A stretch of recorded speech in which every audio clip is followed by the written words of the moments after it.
The NBA Draft last night on ESPN was genuinely one of the most uninteresting, the most scripted, the most, I don't even know how to put it.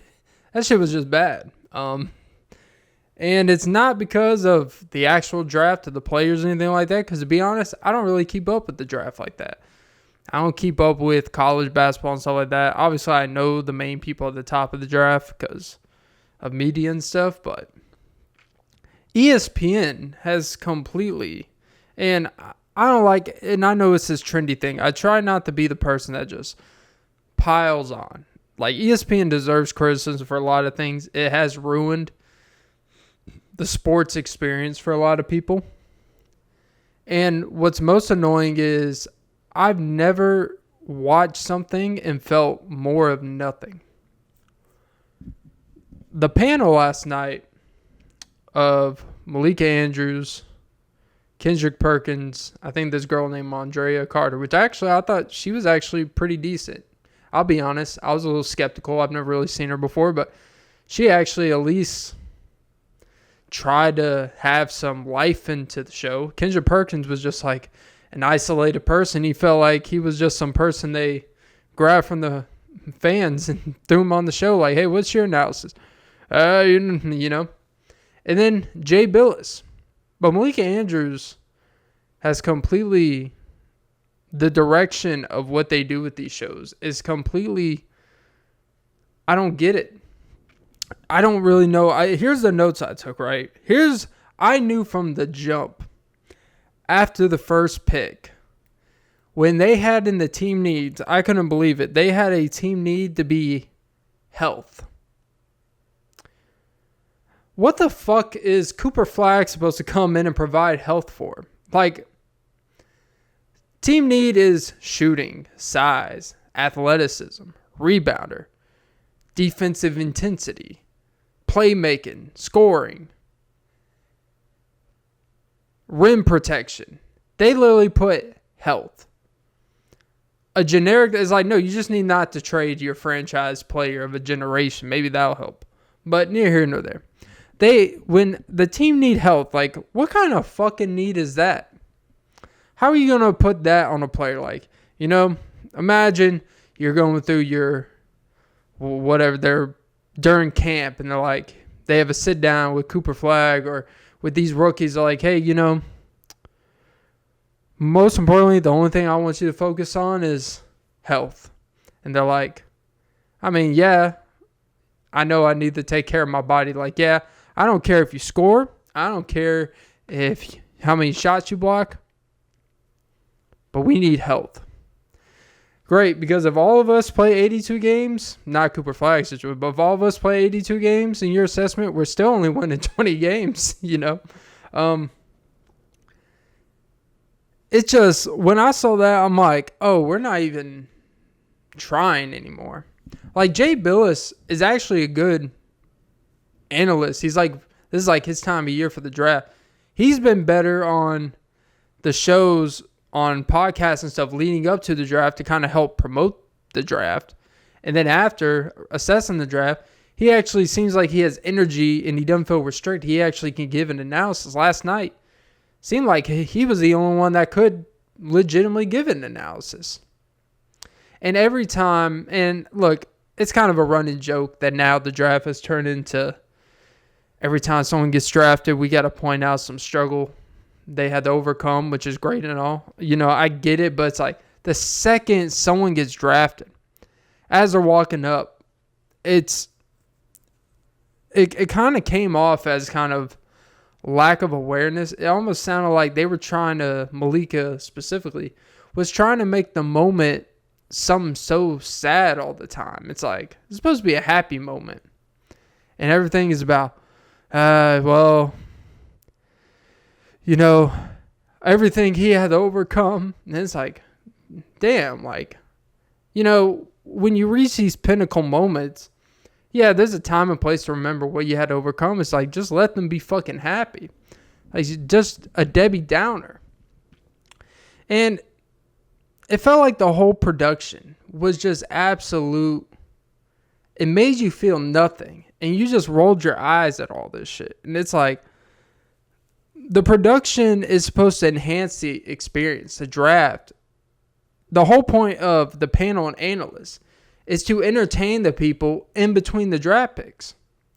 And it felt like it was 4 people forced to be up there. It seemed like they do not have a friendship or even an entertainment. They couldn't even fake to be entertaining together. And it got me to thinking because,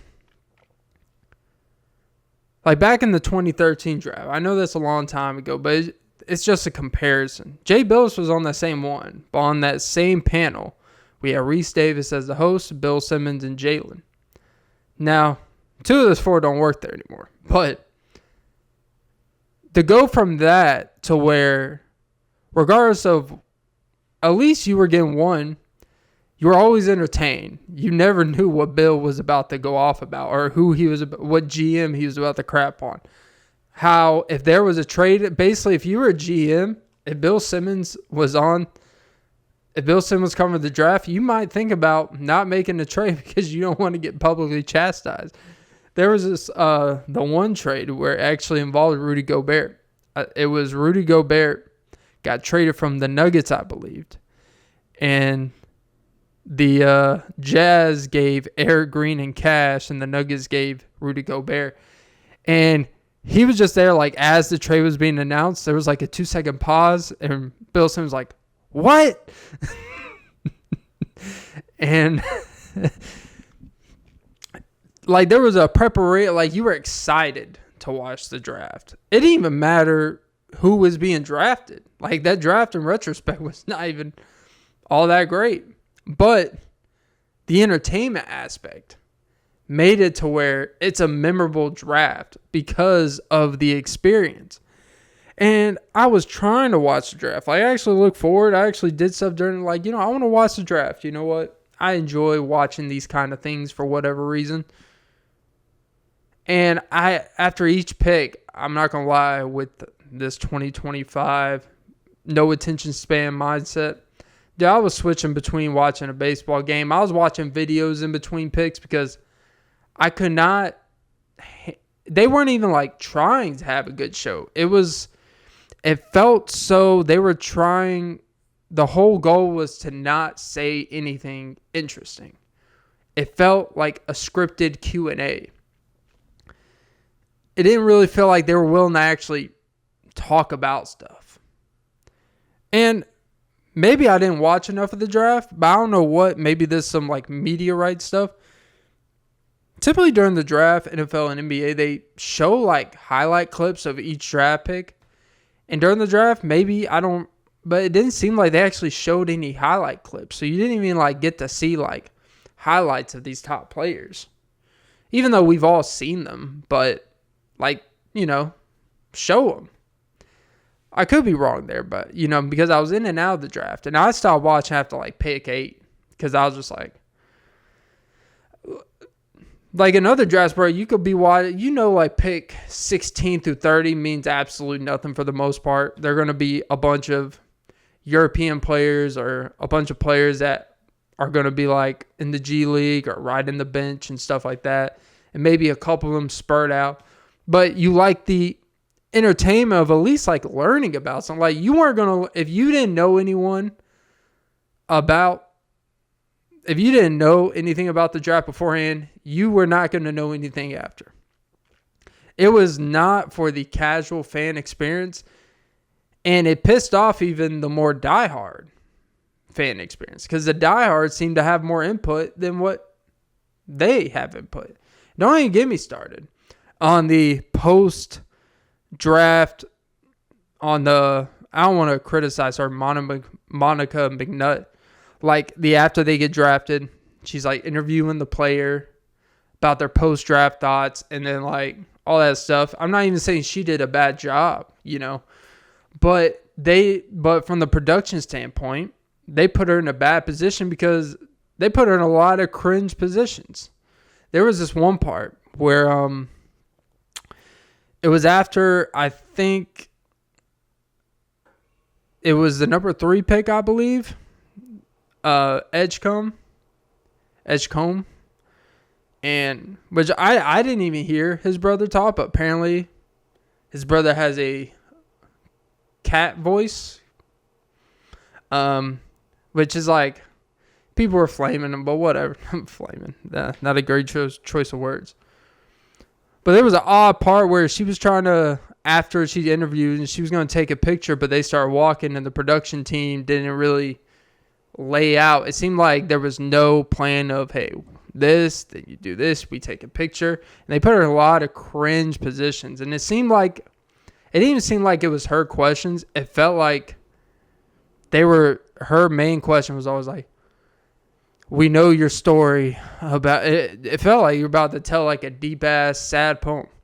We know your story about how when you were 13, this happened.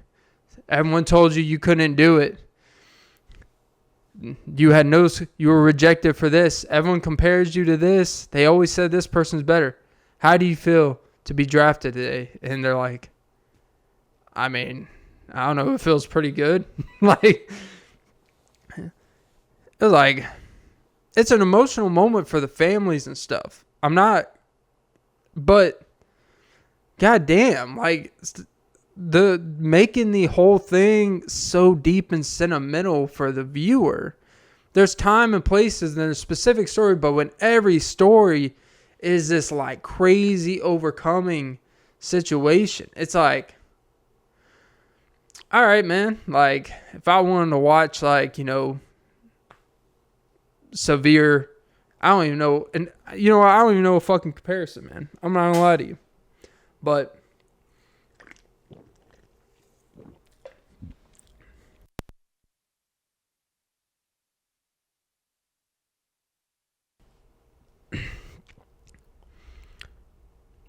I think in next year's draft, I hope they really just need to do the TNT crew. And to be honest, I was more irritated with the coverage of the NBA draft than the NBA finals. The NBA finals didn't bother me as much as a lot of other people.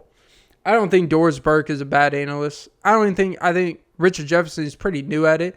I've heard him in other stuff. I think he's really good. It's just like, it's hard for anyone's like main first experience to be the NBA finals, and all your flaws are exposed for everyone to see.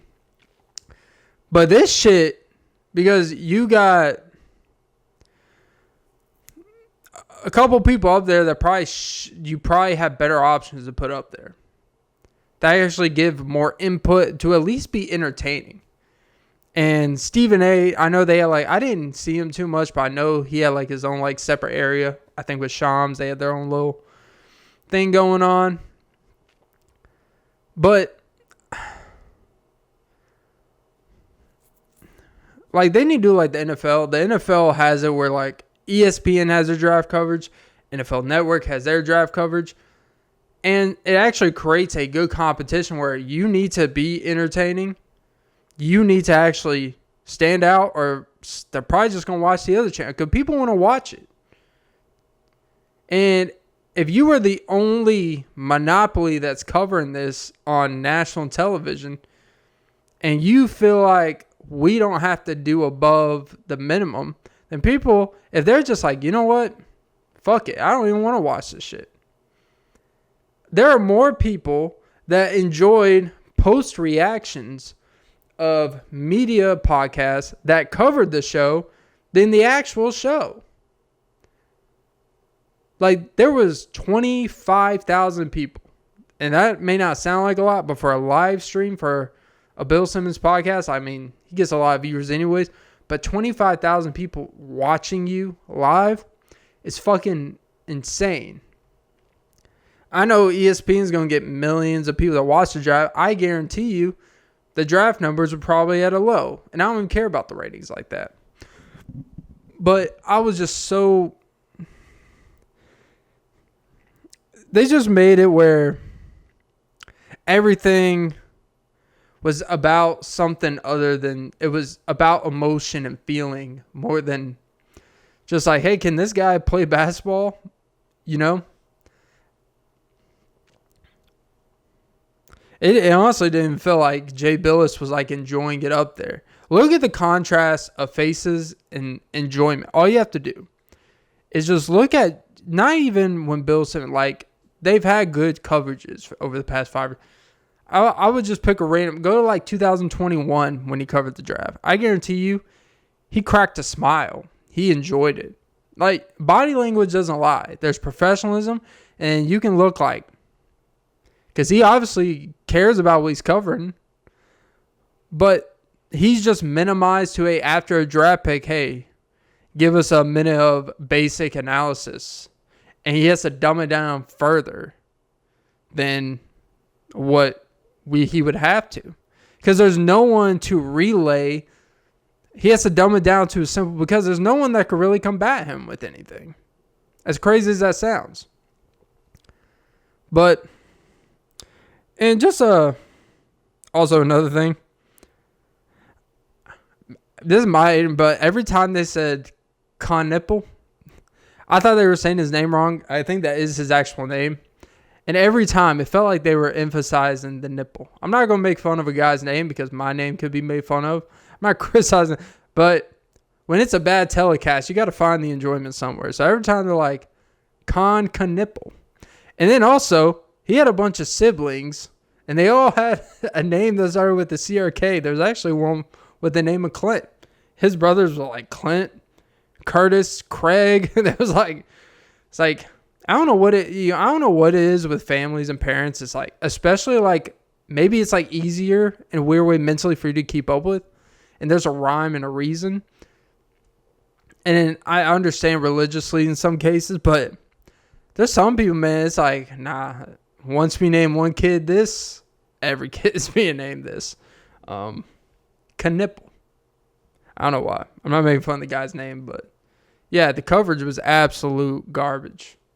I've never been so disappointed in something that I had no expectations to begin with. I try to be open-minded. I try not to be like a lot of these other people where it's like everything ESPN does, everything a network does, that no matter what, because of this agenda they're taking and stuff like that, it's easy to just pile on ESPN. But when they do bullshit like that we witnessed last night, even people that try to like give the benefit of doubt sometimes, is like, oh my fucking God. It's almost like they're insulting, because since there's no one live that we could just flip the channel to, quote unquote, then they know they don't have to do anything exceptional. They're trying to be as milk, as vanilla toast. There was like no, and I'm not a big fan of just criticizing to make it interesting for the sake of it.